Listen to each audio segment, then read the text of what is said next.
Calling our next honoree an artist, an educator, and an arts advocate only scratches the surface.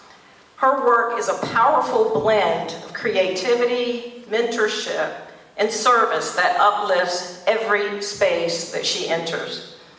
As president of the St. Louis chapter of the National Society of Arts and Letters, she champions emerging artists, even establishing a student section so youth could exhibit alongside professionals. She's chaired national competitions, spoken at global conferences, and served on international art education panels. Her impact doesn't stop at advocacy. She's also a celebrated artist, exhibiting photography, quilts, sculpture, and installations. She beautifully describes her role as a gardener, sowing seeds of joy and light. I love that. This honoree's dedication to mentoring and teaching is both transformative and far-reaching. Her influence is felt deeply across communities. Adelia Parker-Castro, we pay homage to all of the gardens that she has nurtured and all of the communities that she has touched. There have been many. So please join me in celebrating the 2025 Outstanding Teaching Artist, Adelia Parker-Castro.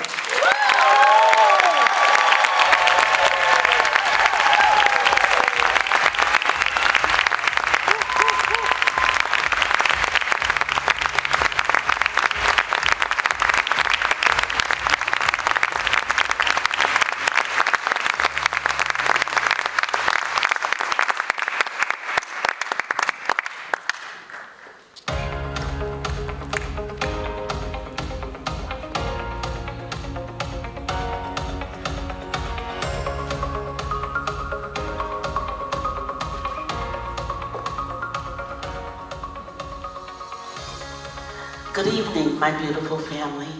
It's wonderful to be here.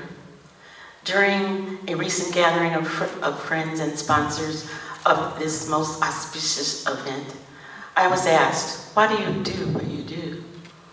After giving my response some serious thought, I came up with a concept that is expressed in this word: meliorism.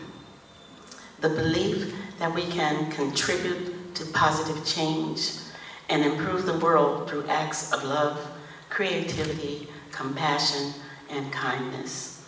The word describes the values and behavior of the family of Nina and Henry Willis of Montgomery City, Missouri.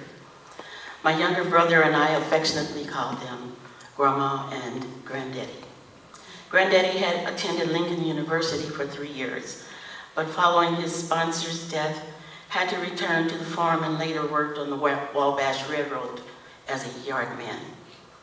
For a small fee payment, Grandma ironed baskets of clothes.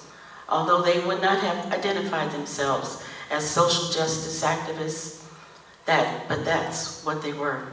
With love, creativity, compassion, and kindness, they opened their home and raised 3 generations: my grandmother, and her sister, my mother, my brother and me. We were not their blood relations. The adoptions were informal, and they received no financial assistance while caring for us. One would have to be very creative and devoted to pull that off. They instilled in us the importance of education as the pathway to freedom, particularly socioeconomic freedom. They provided us with a set of World Book encyclopedias updated annually with a yearbook. I have loved learning so much that I began to fight for an education when I was in the 3rd grade. In 1957, the Black children from our community's one-room school were transferred to the larger public school in our school district. However, every afternoon, my black classmates and I were sent out of the elementary building to the high school nearby. There, we were given paper and pencils, but had no teacher. It was called special education. This happened every day in 3rd grade. At the beginning of 4th grade, I refused to leave the classroom because I wanted to stay and learn. Consequently, that afternoon, my teacher sent me home early with instructions that I should not return without my grandmother. Grandma asked me why I had returned home so early from school. I explained how we were being treated.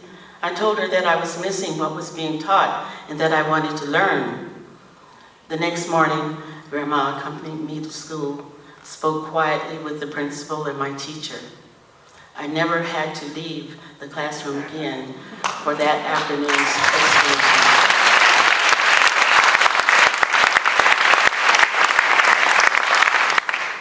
In my work as an educator, community activist, and artist, I have tried to embody meliorism, my belief that we can improve society through service to others. There is nothing more satisfying than satisfying my granddaughter as she baked her first dish of macaroni and cheese, or witnessing adult learners as they creatively navigate new skills. It's a joyous journey. That is why I do what I do. Thank you for joining me tonight on this segment of my journey.